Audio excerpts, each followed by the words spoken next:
पहली कहानी, शिव और बैलगाड़ी। ये कुछ 300 साल पहले की बात है। कर्नाटक के सुदूर दक्षिण क्षेत्र में अपनी बूढ़ी माँ के साथ एक योगी रहते थे। उनकी माँ काशी जाना चाहती थी ताकि वह विश्वनाथ जाकर शिव की गोद में प्राण त्याग सके। इसके अलावा उसने अपने जीवन में अपने बेटे से कभी कुछ नहीं मांगा था। उसने कहा, मुझे काशी ले चलो, मैं बूढ़ी हो रही हूँ, मैं वहीं जाके मरना चाहती हूँ। योगी ने अपनी बूढ़ी माँ के साथ दक्षिण कर्नाटक के जंगलों से होते हुए काशी के लिए एक लंबी यात्रा शुरू की। वृद्ध होने के कारण उनकी माँ का स्वास्थ्य बिगड़ गया, तो उन्होंने माँ को कंधे पर उठा लिया और जाहिर तौर पर कुछ समय पश्चात वह कमज़ोर महसूस करने लगा। उसके पास शिव से याचना करने के बजाय और कोई चारा नहीं बचा। उन्होंने याचना की, हे शिव, मुझे मेरे इस प्रयास में विफल मत होने देना। बस यही एक चीज़ है जो मेरी माँ ने मुझसे मांगा है, कृपया मुझे इसे पूरा करने दें। मैं इन्हें काशी ले जाना चाहता हूँ। हम वहाँ सिर्फ आप ही के लिए आ रहे हैं, कृपया मुझे ताक दें। तब जैसे ही उन्होंने चलना शुरू किया तो पीछे से एक घंटी की आवाज़ सुनाई दी, जैसे कोई बैलगाड़ी आ रही हो।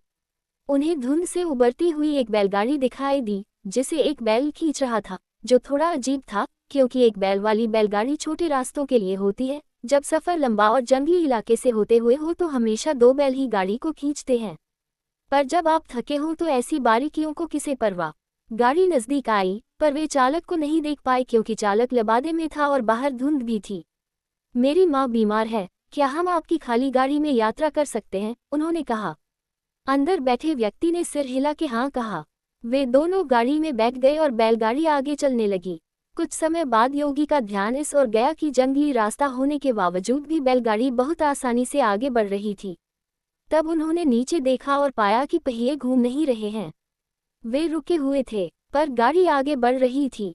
तब उन्होंने बैल की तरफ देखा और पाया कि बैल बैठा हुआ था पर बैलगाड़ी चल रही थी। तब उन्होंने चालक की ओर देखा और पाया कि वहां सिर्फ लबादा ही था। उसने अपनी माँ की ओर देखा। माँ ने कहा, अरे पागल, हम पहुंच गए, अब कहीं और जाने की जरूरत नहीं है, यही वो जगह है, अब मुझे जाने दो। इतना कह के माँ ने शरीर छोड़ दिया। बैलगाड़ी और चालक सब विलीन हो गए। योगी अपने गांव लौट आया। लोगों ने सोचा, यह इतनी जल्दी लौट आया है, ये अवश्य ही अपनी माँ को कहीं छोड़ के आया है, यह उसे काशी नहीं ले गया। उन्होंने उससे पूछा, तुम अपनी माँ को कहाँ छोड़ आए? उसने उत्तर दिया, हमें वहाँ जाना नहीं पड़ा, शिव खुद आए थे हमारे लिए। क्या बकवास है? उन्होंने कहा। योगी ने उत्तर दिया, मुझे फर्क नहीं पड़ता कि आप क्या सोचते हैं, वे आए थे हमारे लिए और यही सच है। मेरा जीवन ज्योतिर्मय हो गया है, यह मैं अपने अंतर में जानता हूँ, अगर आप नहीं मानते तो यह आप जाने। तब उन्होंने पूछा, ठीक है, हमें कुछ हिस्सा दिखाओ कि हम माने कि तुमने सच में शिव को देखा है और वे सच में तुम्हारे लिए आए थे। योगी ने कहा, मैं नहीं जानता, मैंने उन्हें नहीं देखा, मुझे सिर्फ एक लबादा दिखा, वहाँ कोई चेहरा नहीं था, वहाँ कुछ नहीं था, वह खाली था। अचानक सब ने देखा कि वह खुद वहाँ नहीं थे, सिर्फ उनके कपड़े ही दिखाई पड़ रहे थे। वे दक्षिण भारत के महान संत बने। जहाँ भी वह जाते लोग उन्हें बिना चेहरे वाले योगी के रूप में लोग जानते थे। दूसरी कहानी, मल्ला, एक शिव भक्त और एक चोर। वर्तमान में नंजनगुड के नाम से प्रसिद्ध शहर की सीमा पर मैसूर से करीब 16 किलोमीटर दूर एक योगी रहते थे। उनका नाम था मल्ला। वे किसी परंपरा से संबंध नहीं रखते थे और न ही उन्हें कोई पूजा पाठ की औपचारिक विधि ज्ञात थी, परंतु बचपन से ही जब भी वे अपनी आंखें बंद करते तो उन्हें शिव की तस्वीर दिखाई देती। शायद योगी शब्द उनके लिए काफ़ी नहीं है, उनके जैसे लाखों हैं, वे शिव के कैदी हैं, उनके पास कोई विकल्प भी नहीं है। शायद मैं भी उन्हीं के जाल में फंसा हुआ हूँ। हम उनकी तलाश नहीं करते, अभिमान के कारण शायद किसी की भी तलाश नहीं करते, पर उनके जाल में फंस अवश्य जाते हैं। शिव एक शिकारी थे, वे सिर्फ जानवरों को ही अपने जाल में नहीं फंसाते थे अपितु इंसानों को भी अपने जाल में फंसा लेते थे। यह उन्हीं में से एक और था। मल्ला शिव के सिवा और कुछ नहीं जानता था, उसने कोई विशेष कौशल भी अर्जित नहीं किया था और वह जंगली इंसान बन गया था। ये तो उसे कभी विचार ही नहीं आया कि किसी को भी रोककर उससे अपनी ज़रूरत के लिए कुछ भी छीन लेना गलत भी हो सकता है, तो वो ऐसा ही करता था और एक डाकू के रूप में प्रसिद्ध हो गया था। वह जंगल के उस रास्ते का नियमित डाकू बन गया जिसे लोग सामान्य तौर पर इस्तेमाल करते थे। वह रास्ता जहां वो राहदारी वसूलता था, उस जगह का नाम पड़ा कल्याणमुलाई, जिसका मतलब है चोर का कोना। शुरू में लोगों ने उसे धिक्कारा, पर साल के अंत में लोगों से इकट्ठा किए एक एक पैसे को वो महाशिवरात्रि मनाने में खर्च कर देता था। वह एक बड़ा भोज आयोजित करता। कुछ सालों बाद लोगों ने उसे एक महान योगी के रूप में पहचाना और स्वेच्छा से योगदान करने लगे। और जो ऐसा ना करते, उन्हें योगदान देने के लिए प्रोत्साहित करने का भी उसे कोई पछतावा नहीं था। कुछ सालों बाद दो योगी जो आपस में भाई थे, इस रास्ते से गुजर रहे थे। उन्होंने इस आदमी को देखा जो डाकू तो था, पर एक महान योगी भी था। उन्होंने कहा, तुम्हारा भक्ति भाव अद्भुत है, पर तुम्हारे तौर तरीकों से लोगों को कष्ट होता है। उसने कहा, मैं ये शिव के लिए करता हूँ, इसमें दिक्कत क्या है? उन्होंने समझाया, अपने साथ अलग ले गए और कुछ पद्धतियों से गुजारा और उस स्थान का नाम कल्याणमुलाई से बदलकर मल्लानमुलाई रख दिया। आज भी यह स्थान मल्लानमुलाई के नाम से ही जाना जाता है। और जो महाशिवरात्रि वो मनाते थे वो आज एक विशाल संस्थान के रूप में विकसित हो गया है। डकैती छोड़ के इन योगियों के साथ बैठने के करीब 1.5 साल बाद ही उन्होंने महासमाधि प्राप्त कर ली। मल्ला को इस प्रकार मुक्त करवाने के बाद दोनों योगियों ने भी उसी दिन अपने शरीर छोड़ दिया। काबिनी नदी के किनारे इन लोगों के लिए एक खूबसूरत तीर्थ स्थान निर्मित है, जिसे आज भी मल्लानमुलाई के नाम से जाना जाता है। तीसरी कहानी, कैसे बने कुबेर शिव के महानतम भक्त। कुबेर यक्षों के राजा थे। यक्ष बीच का जीवन होते हैं, वे ना यहाँ के जीवन में होते हैं और ना ही वो पूरी तरह से जीवन के बाद वाली स्थिति में होते हैं। कहानी कुछ इस तरह है कि रावण ने कुबेर को लंका से निकल दिया और कुबेर को मुख्य भूमि की ओर पलायन करना पड़ा। अपना राज्य और प्रजा को खोने की निराशा में उसने शिव की पूजा करना शुरू की और एक शिव भक्त बन गया। शिव जी ने दयाभाव दिखाते हुए उसे एक अन्य राज्य और संसार का सारा धन दे दिया। इस तरह कुबेर संसार का सबसे अमीर व्यक्ति बन गया। धन मतलब कुबेर, ये कुछ इस प्रकार देखा जाने लगा। कुबेर शिव जी का महान भक्त बन गया, परंतु जब भक्त को ये लगने लगे कि वो सबसे महान भक्त है, तो समझ जाए कि सब खोने वाला है। कुबेर को लगने लगा था कि वो शिव को इतना कुछ अर्पित करता है तो वो एक महानतम भक्त है। और बेशक शिव जी ने चढ़ावे में से विभूति के अलावा कभी कुछ नहीं छुआ, पर कुबेर खुद को महान समझने लगा क्योंकि वो शिव जी को इतना कुछ चढ़ावे के रूप में भेंट करता था।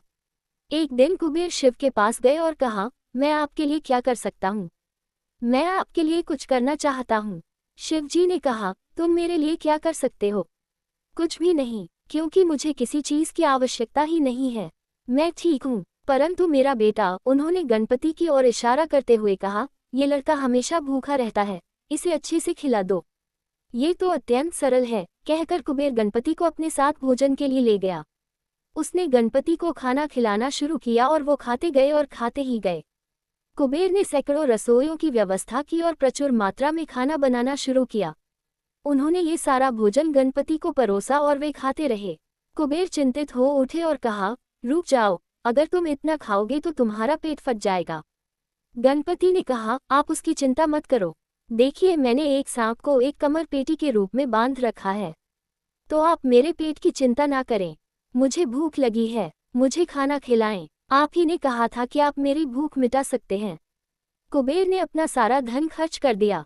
कहते हैं कि कुबेर ने दूसरे लोगों से भी भोजन मंगवा के गणपति को खिलाया। गणपति ने सारा भोजन खाने के बाद भी कहा, मैं अभी भी भूखा हूँ, मेरा भोजन कहाँ है? तब कुबेर को अपने विचार के छोटेपन का एहसास हुआ और उसने शिव के सामने झुकते हुए कहा, मैं समझ गया, मेरा धन आपके सामने एक तिनके के समान भी नहीं है। जो आपने मुझे दिया उसी का कुछ अंश आपको वापस देकर मैंने खुद को एक महान भक्त समझने की गलती की और इस क्षण के बाद उसके जीवन ने एक अलग ही दिशा ले ली। चौथी कहानी, अर्धनारी रूप में शिव और भृगु महर्षि। जब शिव योग का संचारण और सृष्टि की संरचना की व्याख्या सप्तऋषियों से कर रहे थे, तब एक सुंदर घटना घटित हुई। सप्तऋषियों में से एक ऋषि जो बाद में भृगु महर्षि के नाम से जाने गए, शिव के एक उत्साही भक्त थे। इस पहले योग प्रोग्राम में, जो कांति सरोवर के किनारे हो रहा था, जिसे कृपा की झील के नाम से भी जाना जाता है, पार्वती भी मौजूद थी। भृगु हमेशा की तरह सुबह जल्दी आए और वे शिव की प्रदक्षिणा करना चाहते थे। पार्वती शिव के करीब बैठी थी, परंतु भृगु ने दोनों के बीच से होते हुए शिव की परिक्रमा पूरी की, क्योंकि वो सिर्फ शिव की प्रदक्षिणा करना चाहते थे, पार्वती की नहीं। शिव इससे खुश हुए पर पार्वती नहीं। उन्हें ये पसंद नहीं आया। उन्होंने शिव की ओर देखा।